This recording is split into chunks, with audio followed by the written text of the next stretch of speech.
Remember when Donald Trump loved Harley Davidson? Well, now Donald Trump has done serious damage to that company. And I don't just mean a nasty tweet. The day after his inauguration, when President Trump saw the largest inauguration protests in history in Washington and in every one of the 50 states and around the world, he was afraid, and his White House staff was afraid. They were afraid to send him out into America where whatever he wanted to say might be drowned out by protesters.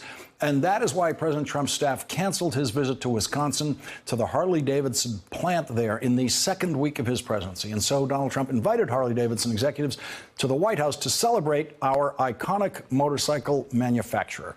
The president used the opportunity to tell a lie about the history of the company, saying that in the early 1980s, Harley-Davidson was drowning completely because of unfair competition from foreign motorcycle manufacturers. The president said the foreign manufacturers, especially the Japanese, were dumping motorcycles. Now, dumping doesn't sound like a technical term, but it actually is. In international trade, it means selling a product in a foreign market for less than it costs to manufacture that product.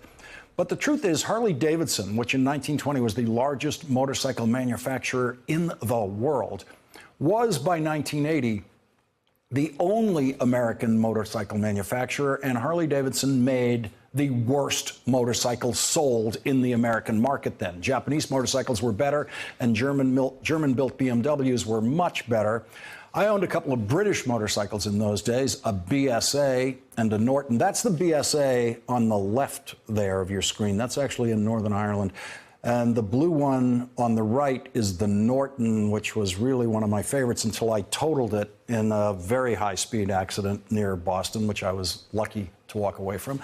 And owning British motorcycles in those days meant that I was willing to put up with a little bit of oil leaking here and there, but I would not consider owning a Harley-Davidson then, because they leaked a lot of oil all over the place all the time. You had to be a very good mechanic to own a Harley in those days. The Japanese bikes and the BMW, they didn't leak a drop of oil. They were brilliantly engineered machines. The same was true in the American automobile market in the 1980s. American cars were mostly junk then, and Japanese cars and German cars were much higher quality. And here's how the CEO of Harley-Davidson described that period in Harley's history when it was on its way out of business. For years, we tried to figure out why the Japanese were beating us so badly. First, we thought it was their culture. Then we thought it was automation. Then we thought it was dumping. Finally, we realized the problem was us, not them. And so Harley designers and engineers actually studied the Japanese manufacturing model to figure out how to make a better motorcycle, and they did.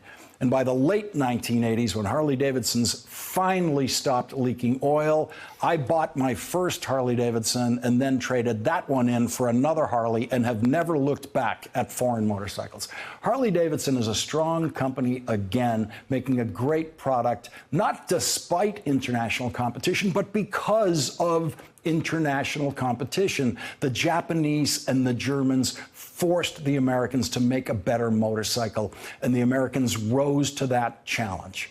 If you're driving an American car tonight, you are driving a better car because of international competition, because the Japanese and the Germans have forced American cars to be better, much better. 10 years ago, I traded in a BMW for a Ford Fusion and haven't had a foreign car since.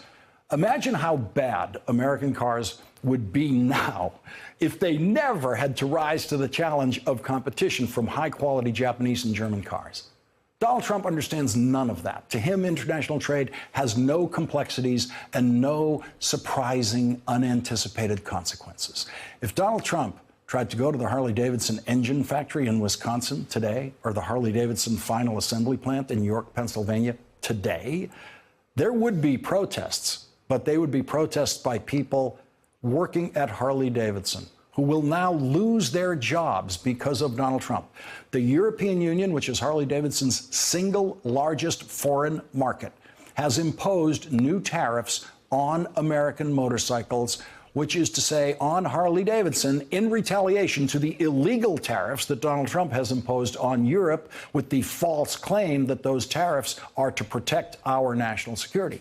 Harley-Davidson's corporate response to the new high European tariffs on motorcycles made in America is to simply move some of their manufacturing capacity to foreign countries so that Harley-Davidson sold in Europe would not be Harley-Davidson's made in the USA, and they will therefore avoid the Trump tariffs and sell at a competitive price in Europe. And that means Harley-Davidson will cut its manufacturing capacity in Wisconsin and Pennsylvania in order to increase its manufacturing capacity in foreign countries. So Donald Trump's tariffs have succeeded already in only one thing, in sending Harley-Davidson jobs out of the United States. Exactly the opposite of what Donald Trump wants to do. Donald Trump once famously said that nobody knew that healthcare could be so complicated. Of course, everyone knew healthcare could be so complicated. Only Donald Trump didn't know. And the only thing that I ever encountered when I was working in government that is more complicated than the healthcare system is our system of international trade, which is filled with unintended consequences and counterintuitive outcomes that Donald Trump is incapable of anticipating or understanding. The stock market spent the day in decline today because of this kind of news about the Trump tariffs from Harley-Davidson. Harley-Davidson stock ended the day 6% lower than it began the day. So if you're a Harley-Davidson worker with Harley-Davidson stock in your retirement fund, every $100 worth of Harley-Davidson stock that you woke up with this morning is now worth $94, thanks to Donald Trump. There is no one working at a Harley-Davidson assembly line who doesn't understand international trade better than the President of the United States.